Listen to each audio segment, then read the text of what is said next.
Hi guys, last வீடியோவில் வந்து நம்ம R15 பைக்கை வந்து ரிவ்யூ பண்ணி போட்டிருப்போம். ஸோ இந்த வ்ளாகில் வந்து என்ன பண்ண போகிறோம்னா, நம்மளோட R15க்கு நம்ம என்னென்னலாம் எக்ஸ்ட்ரா ஃபிட்டிங்ஸ் பண்ணியிருக்கோம், என்னென்னலாம் எக்ஸ்ட்ரா பண்ண போகிறோம் அப்படின்றத தான் இந்த வீடியோவில் நான் பண்ண போகிறேன். அதாவது சொல்ல போகிறேன், இந்த வீடியோவில் நம்ம பைக் எப்படி மெயின்டைன் பண்ணலாம் அப்படின்றதையும் மேக்ஸிமம் நான் சொல்ல ட்ரை பண்ணுறேன். ஸோ மெயின்டைன் பண்ணாத ஒரு சில விஷயங்கள்லாம் இருக்குது, அது பண்ணாதனால என்னென்ன இஷ்யூஸ் வரும்னு நான் சொல்கிறேன். ஸோ வந்து ஃபஸ்ட்டு விஷயம் வந்து நம்ம பைக் Yamaha R15 V4 பொறுத்தவரையும் V4 எம்மெர்ஷன் எல்லாத்துலேயுமே வந்து பார்த்திங்கன்னா கிராப் ரெயில் வந்து ரொம்ப ஒஸ்ட்டாக தான் இருக்குது.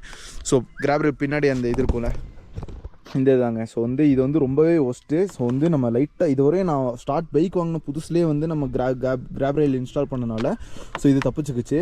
பட் இருந்தாலும் இதோட குவாலிட்டி வந்து ரொம்ப ஒஸ்ட். லைட்டாக கால் வச்சு நகட்டினாலுமே உடஞ்சிரும். ஸோ பார்த்தாலே தெரியும் உங்களுக்கு, ஆல்ரெடி குட்டி குட்டி ஸ்க்ராச்சஸ்லாம் இருக்குது.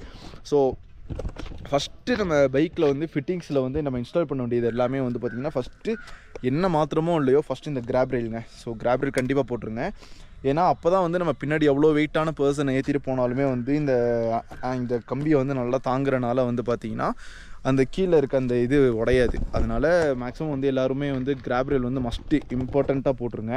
அண்ட் ரெண்டாவது விஷயம், நம்ம மாட்ட வேண்டியதில் கிராஷ் கார்டு. நான் இன்னும் கிராஷ் கார்டு வந்து மாட்டலை. ரீசன் என்னென்னா, அந்த டைமில் என்னோடய பட்ஜெட் சரியாக இல்லாதனால நம்ம வந்து கிராஷ் கார்டெலாம் மாட்டலை.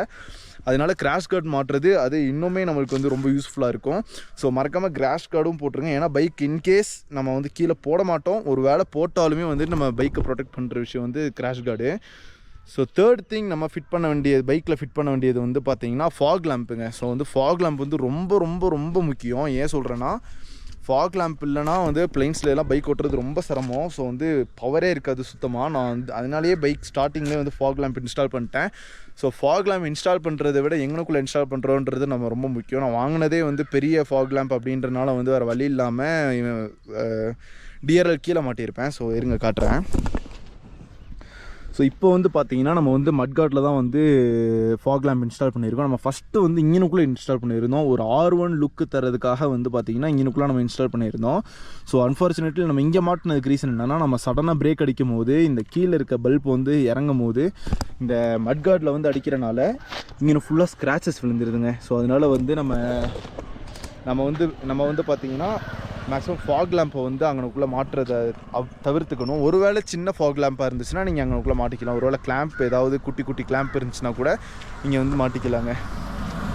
அண்ட் வந்து இன்னொரு விஷயம் என்ன பைக்கில் இன்ஸ்டால் பண்ணணும்னா ரேடியேட்டர் கார்டுங்க. ஸோ ரேடியேட்டர் கார்டு வந்து ரொம்ப ரொம்ப முக்கியம் நம்மளுக்கு. ஏன் சொல்கிறேன்னா, நம்ம வந்து ஹைவேல போயிட்டுருப்போம், ஏதாவது ஆஃப் ரோட்டில் பைக் ஓட்டிகிட்டு இருக்கும்போது சின்ன சின்ன கல் வந்து அடிக்கும் போது வந்து பார்த்திங்கன்னா ரேடியேட்டர் கார்டில் அடிச்சிச்சின்னா வந்து கொஞ்சம் பிரச்சனையாயிரும். ஏன்னா ரேடியேட்டர் செட்டு மாற்றுறதுக்கு 7,000 rupees ஆகும் அப்படின்ற மாதிரி தான் லாஸ்ட் டைம் நான் வந்து சொன்னாங்க.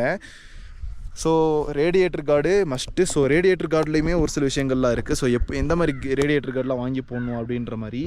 ஏன்னா ரேடியேட்டர் கார்டு நல்லா இருக்குது அப்படின்றதுக்காக ஃபுல் பிளெயினாக வாங்கி போட்டிங்கன்னா வந்து எதிர்காற்று வந்து ரேடியேட்டர் கார்டில் அடித்தா மட்டும்தான் வந்து கூலிங் வந்து கொஞ்சம் கொஞ்சமாக கம்மியாகிட்டே வரும். நம்ம பிளெயின்ஸில் போகிறப்ப எதிர்காற்று இருக்குல்ல, அதெல்லாம் வந்து ரேடியேட்டர் கார்டில் அடிக்கும் போது தான் வந்து கரெக்டாக இருக்கும்.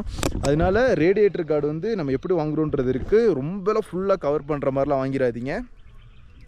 அங்கங்கே கேப் இருக்க மாதிரி, குட்டி குட்டி ஓட்டையெல்லாம் இருக்க மாதிரி ரேடியேட்டர் கார்டு வாங்கினீங்கன்னா உங்களுக்கு யூஸ்ஃபுல்லாக இருக்கும். ஸோ மேக்ஸிமம் அடுத்து நான் வந்து இன்ஸ்டால் பண்ணது மொபைல் ஹோல்டருங்க. ஸோ எல்லாருக்குமே மொபைல் ஹோல்டரு ரொம்ப இம்பார்ட்டண்ட்டாக இருக்கும். ஸோ மொபைல் ஹோல்டர் இல்லைனா வந்து நம்மளால் பெருசாக எங்கேயுமே ட்ராவல் பண்ண முடியாது. மேப்புக்கு ஒவ்வொரு தடவை நிப்பாட்டி பார்த்துட்ருக்கணும். ஸோ மற்ற பைக்னால் நிப்பாட்டி பார்த்துடலாம், முன்னாடி சீட் கவரில் கூட ஃபோன் வச்சுட்டு ஓட்டிடலாம். பட் R15 பொறுத்தவரையும் நம்மளே க்ரோஸ் பண்ணி தான் ஓட்டிகிட்டு இருப்போம்.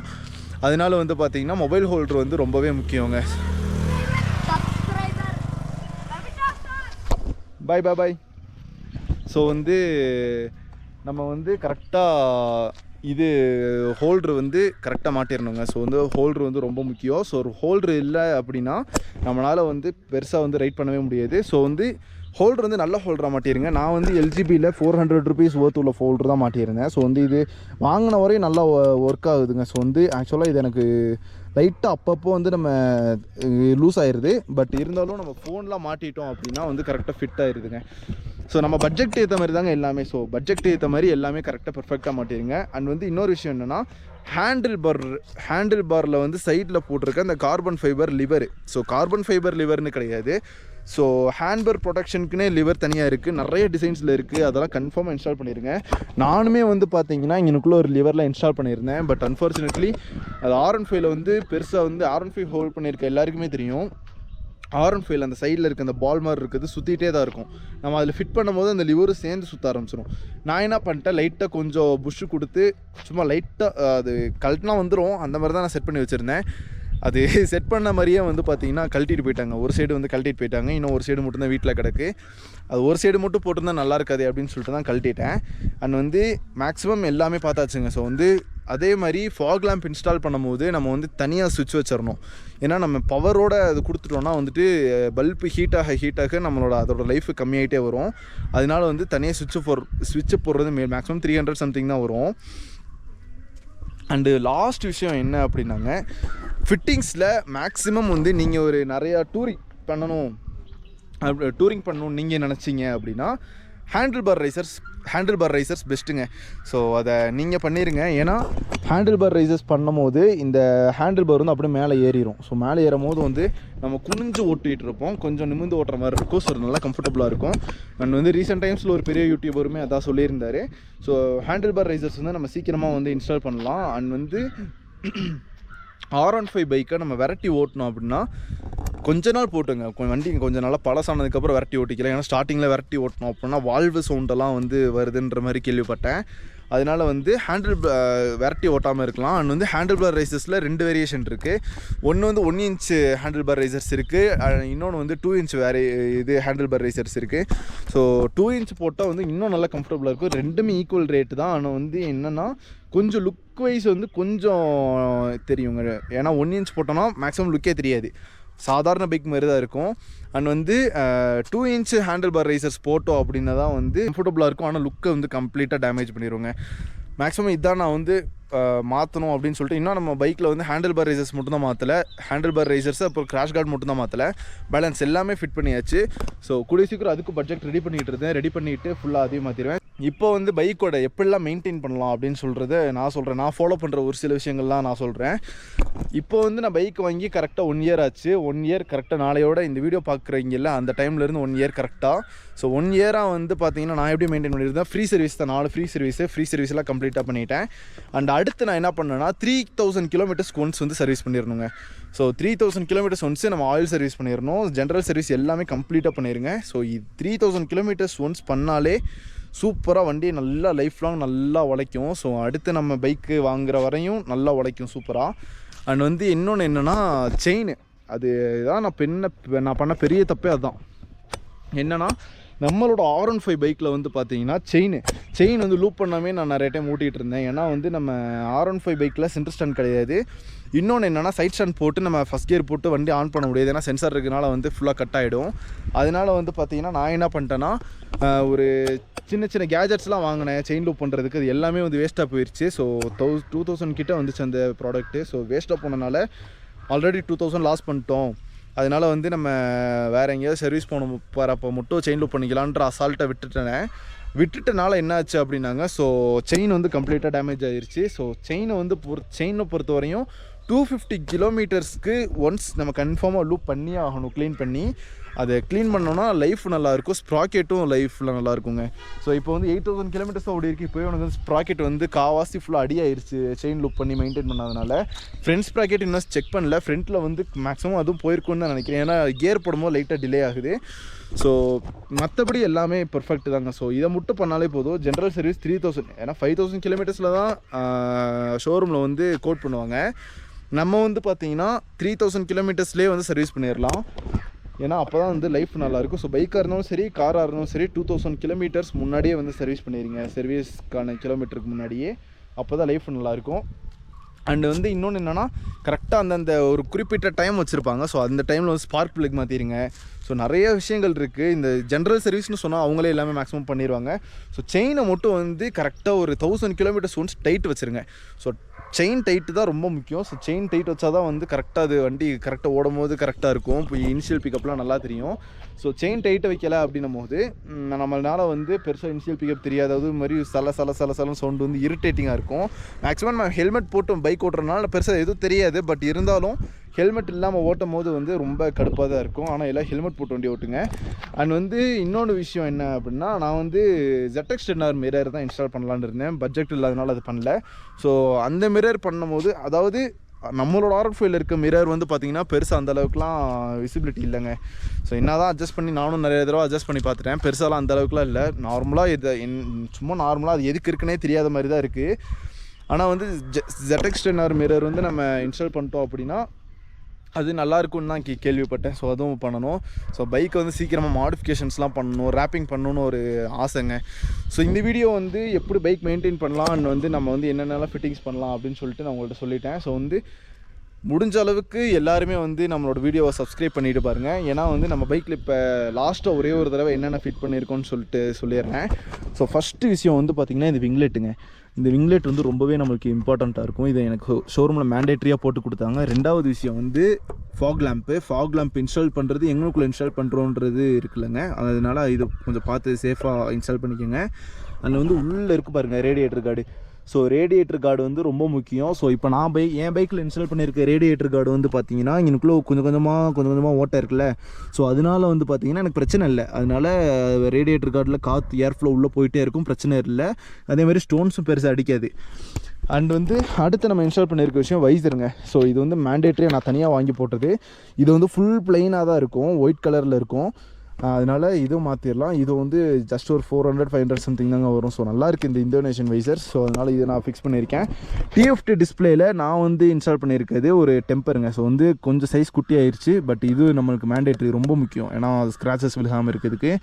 அடுத்து வந்து நம்ம பைக்குக்கு ஃபாக் லேம்ப்க்கான ஸ்விட்சுங்க. ஸோ இதுதான் ஃபாக் லேம்போட ஸ்விட்சு. பைக்கோட லாஸ்ட்டில் ஃபாக் லேம்ப் எப்படி எரியுது அப்படின்றத நான் உங்களுக்கு வீடியோவில் காட்டுறேன். அண்ட் வந்து இந்த கிராப் ரெயில் ரொம்ப முக்கியம். இந்த கிராப் ரெயில் இருந்தால் தான் இதை நம்மளால் காப்பாற்ற முடியும். ஸோ கிராப் ரெயில் வந்து கண்டிப்பாக நம்ம வந்து இன்ஸ்டால் பண்ணியே ஆகணும். அண்ட் வந்து இன்னொன்று என்னென்னா, நம்ம இங்கனுக்குள்ளே தெரியுதாங்க, இங்கனுக்குள்ளே வந்து இது ஃபிக்ஸ் பண்ணியிருந்தேன். நான் கார்பன் ஃபைபர் லிவர் ஃபிக்ஸ் பண்ணியிருந்தேன். பட் அது எடுத்துகிட்டு போயிட்டாங்க, யாருன்னு தெரில. அண்ட் வந்து இது நம்ம ஃபிக்ஸ் பண்ணுறது ரொம்ப முக்கியங்க. கிளச்சு எல்லாம் கரெக்டாக மெயின்டைன் பண்ணணும் நம்ம. அண்ட் நம்ம இப்போ தான் நான் வந்து பைக்கு செயின் லூப் பண்ணி கிட்டத்தட்ட ஒரு 3 வீக்ஸ் தான் ஆச்சு. ஸோ அதுக்கே வந்து இன்னும் மேக்ஸிமம் இன்னொரு 50 கிலோமீட்டர்ஸ்க்கு அப்புறம் திரும்ப லூப் பண்ணுங்க நான். அதனால் வந்து இதை மேக்ஸிமம் ஃபிக்ஸ் பண்ண வேண்டிய விஷயங்கள். அண்ட் வந்து கிராஷ் கார்டு வந்து எல்லாருமே கண்டிப்பாக ஒரு 4000 பட்ஜெட் மேலே கிராஷ் கார்டு வாங்கி போடுங்க. 2000 கிராஷ் கார்டு இருக்குது. பட் அதெல்லாம் ஒர்த்து இல்லை. ஏன்னா நான் இப்போ கிராப் ரெயிலில் இன்ஸ்டால் பண்ணியிருக்கேன். இதுவே வந்து பார்த்திங்கன்னா வந்து 800 கம்மின்னு நினச்சி தான் வாங்கினேன். ஏன்னா நான் வாங்குறேன்னு சொல்லப்போ 1800 சொன்னாங்க. நான் வந்து 800 ருபீஸ் குவாலிட்டியில் இருக்கிறத கொடுக்க சொன்னேன். அவங்க கொடுத்த கிராப் ரெயிலில் வந்து பார்த்திங்கன்னா இங்கே பாருங்கள் ரெஸ்ட் ஆயிடுச்சு. ஸோ ஃபுல்லாக ரெஸ்ட்டாக இருக்கும். இங்கே பாருங்கள், இங்கே எல்லாம் வந்து ரெஸ்ட் ஆயிடுச்சு. ஸோ அதனால் இதோ ரிமூவ் பண்ணிட்டு ஒரு டாப் ரேக்கோடு இருக்க மாதிரி கிராப் ரெயில் தான் வந்து போடலாம் அப்படின்ட்டு பிளானில் இருக்கேன். மேக்ஸிமம் வந்து இதை மட்டும் பண்ணாலே போதும், பைக் வந்து சூப்பராக இருக்கும். அண்ட் வந்து இதோட இந்த வீடியோவை எண்ட் பண்ணிக்கிறாங்க. ஸோ இந்த வீடியோவில் வந்து பைக் எப்படி மெயின்டைன் பண்ணுறது, அதுக்கப்புறம் வந்து பைக்கில் என்னென்னலாம் ஃபிட்டிங்ஸ் பண்ணுறதுன்றதை பற்றி பார்த்துட்டோம். ஸோ R15 பைக்கை சூஸ் பண்ணுறவங்க அவங்களோட பர்பஸ்க்கு ஏற்ற மாதிரி சூஸ் பண்ணுங்கள். சும்மா நம்ம நல்லா இருக்கே அப்படின்னு சொல்லிட்டு வாங்கிட்டு அதுக்கப்புறம் வாங்கினதுக்கப்புறம் யோசிக்கக்கூடாது. நான் எல்லாத்துக்கும் ப்ரிப்பேர்டாக தான் வாங்கினேன். ஏன்னா மைலேஜு, அதுக்கப்புறம் வந்து நம்மளுக்கு லுக் வைஸ் நல்லா இருக்கணும் அப்படின்னு சொல்லிட்டு இந்த பைக் வாங்கினேன். அதனால வந்து இது நல்லா யூஸ்ஃபுல்லாக இருக்கும் நம்புகிறேன். ஓகேங்க, இந்த vlog இதோட எண்ட் பண்ணிக்கிறேன். ஸோ இந்த vlog உங்களுக்கு பிடிச்சிருக்கும். பிடிக்கலனா என்ன பண்ணலாம் அப்படின்னு சொல்லிட்டு நீங்களே சொல்லுங்கள். ஸோ நல்லாயிருக்கும் நம்புகிறேன். ஸோ என்னோட ஒப்பீனியன் தான் சொல்லியிருக்கேன். ஸோ எல்லாருக்கும் டிஃப்ரெண்ட் ஒப்பீனியன்ஸ் இருக்கும். அதே மாதிரி எனக்கான ஒப்பீனியன் தான் R15 சொல்லியிருக்கேன். பைக் ஆன் பண்ணிவிட்டு அது நம்மளோட ஹெட் லேம்ப்பு, ஃபாக் லேம்ப் எல்லாத்தையும் போட்டுட்டு நான் உங்களுக்கு எப்படி இருக்குன்னு சொல்லி காட்டுறேன். ஸோ மறக்காமல் செக் பண்ணி பாருங்க கைஸ். அட் லாஸ்ட் நம்ம பைக்கை நிப்பாட்டியாச்சு. ஸோ ஃபாக் லேம்ப்லாம் எப்படி இருக்குன்னு சொல்லிட்டு காட்டுறேன் நான். பார்த்தீங்களா, இதாங்க நம்மளோட bike. So left side eyebrow மாதிரி இருக்க டிஆர்எல்க்கும் அந்த கீழே இருக்க அந்த லேம்புக்கும் சூப்பராக இருக்குல்லங்க.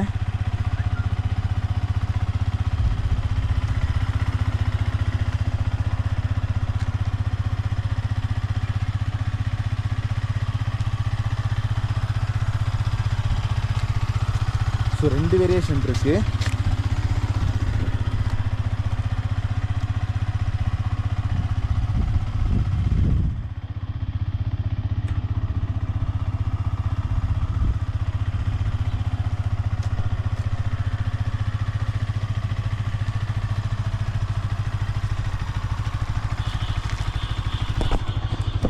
ஹசார்டில் எப்படி இருக்குன்னு பாருங்கள்.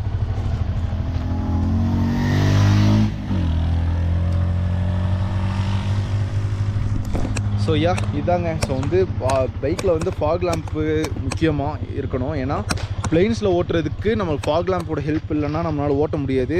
ஓட்ட முடியும், பட் சின்ன சின்ன குழிலாம் இருந்துச்சுன்னா நமக்கு எதுவுமே தெரியாதுங்க. ஸோ இந்த லைட்டோட ரிவ்யூ என்ன வேணும்னா கமெண்ட் செக்ஷனில் சொல்லுங்கள். லைட்டு நான் ட்ரைவ் பண்ணும் போது நைட் டைமில் வந்து லைட் வந்து போட்டு காட்டுறேன். ஸோ நல்லா இருந்தால் உங்களுக்கு நீங்கள் என்ன எப்படின்னு பார்த்துட்டு சொல்லுங்கங்க. ஸோ ஓகே, இந்த vlog இதோட என் பண்ணிக்கிறேன். ஸோ அடுத்து ஒரு சூப்பரான ஸ்பாட்டுக்கு தான் போய் vlog எடுக்க போகிறோம். அங்கே பார்க்கலாங்க.